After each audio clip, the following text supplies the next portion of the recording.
एक और बड़ी खबर का रुख करते हैं।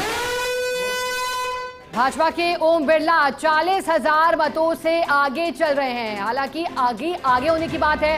कांग्रेस पार्टी से प्रहलाद गुंजल को मैदान में उतारा था। पहले भारतीय जनता पार्टी के दिग्गज नेता रहे, लेकिन फिर जब उनका टिकट कटा तो फिर उन्होंने कांग्रेस पार्टी का दामन थामा। लेकिन अभी ओम बिरला के 40,000 मतों से आगे होने की बात लगातार सामने आ रही है। चलिए, हमारे साथ लगातार भारतीय जनता पार्टी के प्रवक्ता भी जुड़े हैं, सहयोगी भी हमारे साथ जुड़े हैं और फर्स्ट डे आपको हर सीट को लेकर सबसे पहले जानकारी दे रहा है। क्योंकि सवाल मेरा था लक्ष्मीकांत जी आपसे, यूपी नजीर है, रोल मॉडल है, वहां इतना बड़ा डेंट। देखिए, वहां की क्या परिस्थिति रही होगी उसकी तो अभी समीक्षा हो जाएगी, लेकिन यूपी में भी भारतीय जनता पार्टी ठीक ठाक सीटें जीती है वहां। लेकिन जिस तरह की अभी तक जो सामने आ रहा है उससे तो लगता है कि जो भ्रम राजस्थान में फैलाया गया 400 प्लस आरक्षण को लेकर कि संविधान बदल देंगे, आरक्षण खत्म कर देंगे, वो भ्रम उत्तर प्रदेश में भी कांग्रेस पार्टी और उसके सहयोगी दलों द्वारा फैलाया गया। ये तो भ्रम नहीं था कि मोदी आ जाएंगे तो योगी चले जाएंगे। इस चक्कर में ऐसा तो नहीं हुआ कि सीटें चली गई।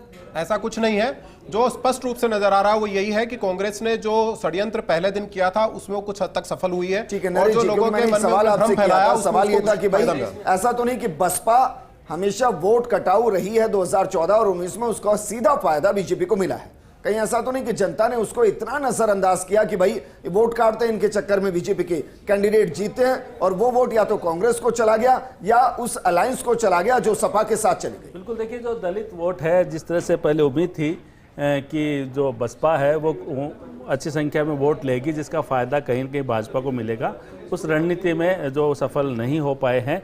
और इसी का कारण है कि बसपा तो वहाँ पे पहले भी जो है उनकी स्थिति खराब थी, कुछ था नहीं, बस जैसे कहा जाता था और कांग्रेस का भी लगातार आरोप रहा था कि ये बीजेपी की बी टीम है।